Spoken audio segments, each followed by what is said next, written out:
Liza, saya adalah founder dan direktur dari PT Yagi Natural Indonesia. Awalnya ini adalah usaha rumahan yang saya mulai sendiri dan memang saya saat itu sedang mencari produk-produk yang organik.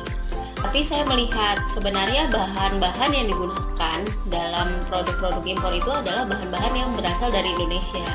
Makanya saya berinisiatif dan ingin tahu lebih lanjut, belajar lagi formulasi untuk membuat produk-produk perawatan tubuh berbasis bahan baku dari Indonesia sendiri. Misalnya yang kita pakai itu ada cocoa butter, PCO, ada Ilipe butter, dari Aceh sendiri juga ada minyak atsiri, yaitu pala, sereh, nilam, dan cengkeh yang kita pakai.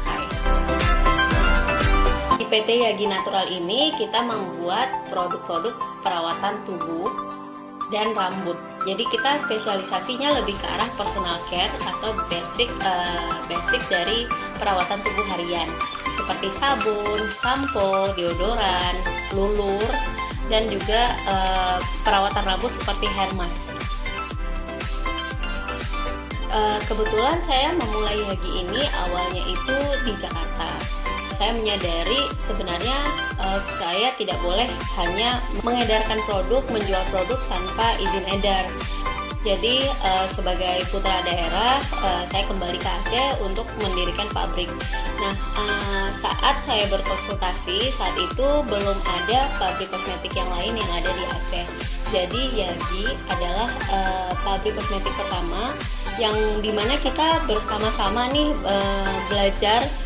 Produk unggulan Yagi itu adalah signature body butter yang bagus untuk mengatasi eczema dan jadi produk pertama juga yang disertifikasi dan mendapatkan izin edar dari BPOM.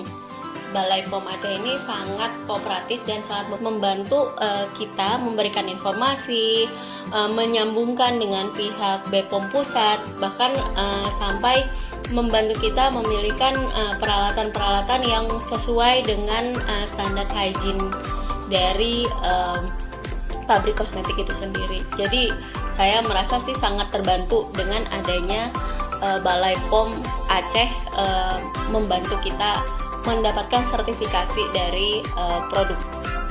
Harapannya untuk BPOM itu agar lebih banyak lagi merangkul UMKM kosmetik yang ada di Banda Aceh. BPOM Aceh, sahabat UMKM.